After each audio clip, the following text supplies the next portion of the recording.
diferentes o enfermos, y que a veces estos padres no entienden realmente cómo tratar a estos niños. Y tú diste un ejemplo que voy a decir coloquialmente, diste como que en el clavo, ¿no? Es que si su hijo no tuviese el diagnóstico de autismo y tuviese este comportamiento, ¿qué harías? ¿Lo permitirías o no? Entonces la respuesta evidentemente es no. ¿Ok? Pero como tiene autismo, se lo permito, porque claro, pobrecito, ¿no? Y yo creo que eso hay que cambiarlo, definitivamente. Definitivamente tenemos que hacer entender a estos padres que sí, es una condición de vida. Son niños y personas que son diferentes, pero no por ser diferentes no pueden seguir normas y reglas, no pueden tener hábitos, no pueden incluso saber cuándo es no, por ejemplo, claro, en los más pequeños, ¿okay? Que a veces tienden incluso hasta con ser muy complacientes porque el niño tiene esta condición. Claro, fíjate, me ha tocado llegar a lugares, ejemplo típico, sales a un restaurante, ves una familia típica y resulta que está un niño con autismo. Evidentemente, por los años que ya llevo trabajando en el área, uno identifica que la persona que está brincando y saltando y tirando cosas en el restaurante es una persona con autismo. ¿Eso es normal en un niño normotípico? No, porque seguramente mamá va a levantarse de su silla, lo va a sentar, va a ignorar la pataleta del niño hasta que el niño se adapte. Eso sería la conducta a seguir en un niño neurotípico. La reflexión es, en tu hijo que tiene trastorno del espectro autista, exactamente igual. La diferencia va a ser que el niño con trastorno del espectro autista, una vez, Osmari, que él adquiere la norma, eso no lo olvida. Y ya lo que nos queda es generalizar esa conducta. O sea, ya es en la sala de espera, ya es en el banco que se va a sentar, ya es en el auto que ya no va a ir brincando y saltando, ya es, y vamos haciendo, soltando, como les digo yo coloquialmente, suéltame el muchacho en el centro comercial y lo vas a llamar por su nombre, tú no vas a correr detrás de él. Suelta al muchacho en el supermercado y dale la instrucción que te busque y te ayude a hacer mercado. Y resulta que esta persona con autismo termina siendo el más ordenado de la casa, el más normado de la casa, la persona que no se va a saltar un alto, porque te va a recordar a ti, mamá, que tienes que detenerte, porque una vez que trabajamos con ellos habilidades sociales dentro de lo que es la norma social, el muchacho funciona de una manera que el papá mismo dice, es que él me está enseñando a mí a hacer cosas que yo no hacía. Y es típico porque ahí es donde vamos, ¿no? Terminamos cambiando ¿quiénes? Nosotros terminamos adaptándonos de una manera asertiva a estos niños, que es la idea, ¿no? Que no es que tenemos que ser prohibitivos o complacientes o dejarlos ser porque es que ellos son así y punto, no, sino que en la medida que aprendemos y los niños aprenden, pues evidentemente nosotros tenemos que seguir adaptándonos. Así es. Y a nosotros nos cuesta, nosotros como adultos, ¿ves? Porque es que lo que sucede es que nosotros suponemos que nosotros somos los normales. Ajá. Y que los demás están fuera de la norma. O sea, nosotros nos hemos acostumbrado a vernos como lo habitual.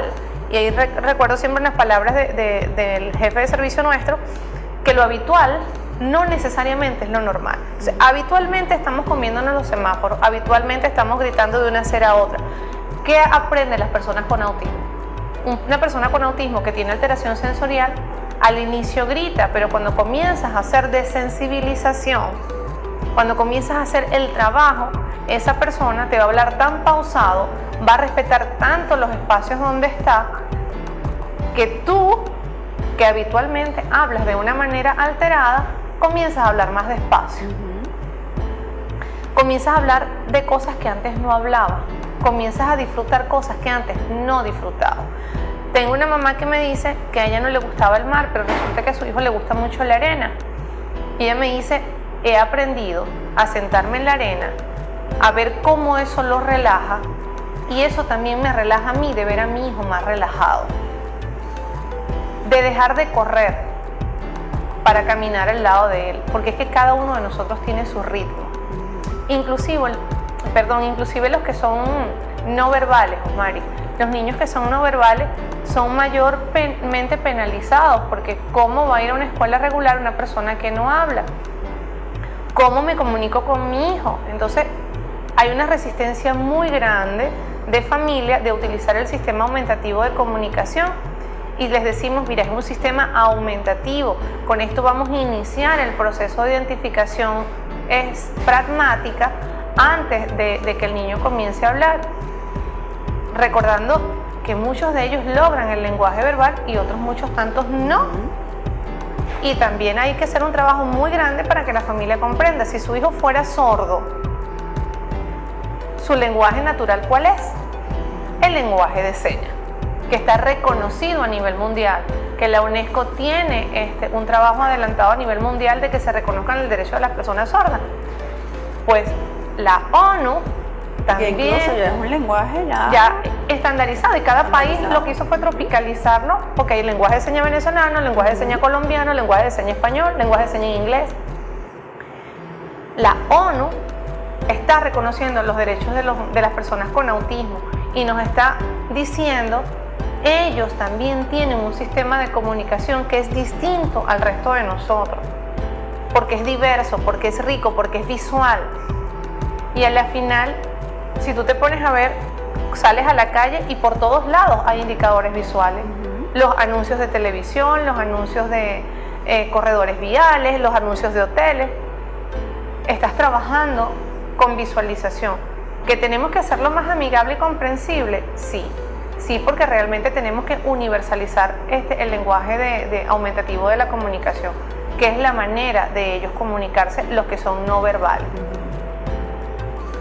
Hay un empeño gigantesco en que los niños con autismo, y esto se los peleo yo mucho a las mamás, tienen que ir a la par de su grupo etario a nivel académico. Y yo les pregunto a las mamás, mamá, ¿qué debe saber un niño de 6 años?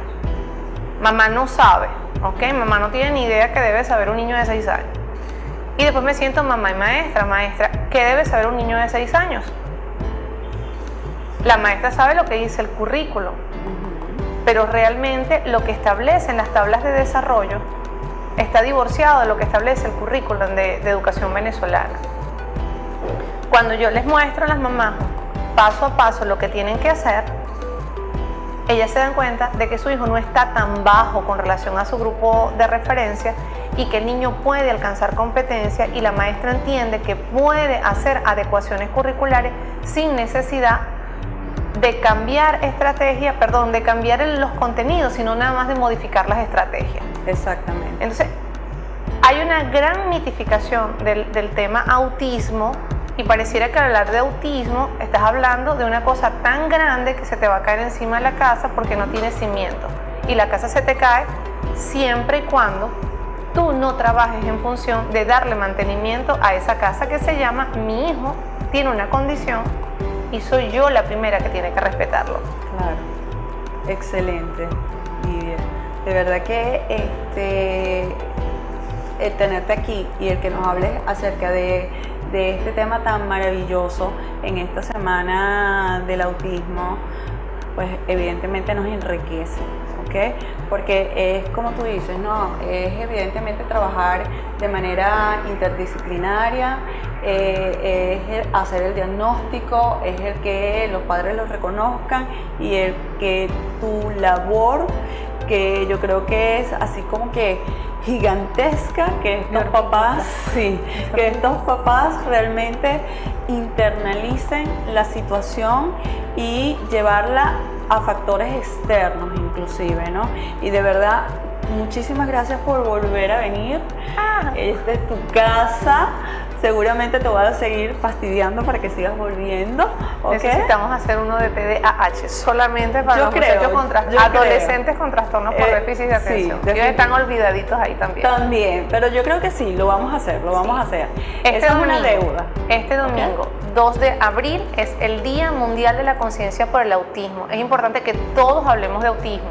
Es importante que donde nos paremos sepamos que las personas con autismo tienen sus derechos, que están contemplados en la ley para las personas con autismo y condiciones similares, que se aprobó por unanimidad y todos lo aplaudimos, porque primera vez en Venezuela algo unió. Claro. Y los 162 diputados de la Asamblea Nacional votaron en favor de la ley. Y pronto en Gaceta Oficial. Estamos presionando Claro muchísimo que sí. para que se dé el ejecútese, porque es nuestra bandera de trabajo, es nuestra bandera de conciencia, es nuestra bandera para proteger inclusive a sus niños de las familias, de poder luchar con que los institutos universitarios ingresen el tema de autismo en sus pensum. En Venezuela no se habla de autismo excepto en la Universidad Monte Ávila. Y entonces no tenemos realmente una estadística en Venezuela de cuánto es el observatorio autismo en Venezuela. Y uno lee estadísticas por aquí, estadísticas por allá, y tú dices, oye, es alarmante. Entonces tenemos todos. Llamémonos fundaciones, llamémonos personas naturales, escuelas, familias, abuelitos, políticos, médicos, especialistas, hablar durante todo el mes de abril, que inicia el 2 de abril, Día Mundial de la Conciencia por el Autismo, que hablemos de autismo. Autismo. Es nuestra bandera. Es nuestra bandera Muy de bien. todo el mes de Claro abril. que sí. Las cámaras son tuyas para que te despidas y nos digas dónde estás ubicado. Sigo donde siempre. Trabajo en el Centro Neuropediátrico Integrador, un trabajo que estamos haciendo de hormiguitas, evidentemente de conciencia familiar y ciudadana. Nuestro trabajo va más allá del diagnóstico, nuestro trabajo es el acompañamiento a la familia. Nuestro trabajo es, oye mamá, aquí estamos, soy el hombro para que camines. Estamos ubicados en el Hospital Metropolitano, piso 2. Sigue los piecitos, Sigue los ¿no? piecitos. Ese es tu logo. Sigue los piecitos. Exactamente. Entonces, Sí. de verdad, muchísimas gracias por estar aquí, Lidia. A ti una nuevamente vez por más. tomar en cuenta el equipo de Centro Neuropediátrico. Para nosotros es un compromiso grande, Omar. Un compromiso Claro que grande sí. porque quienes estamos allí sabemos cómo lloran las mamás y los papás. Claro, me consta, ¿ok? De verdad que sí.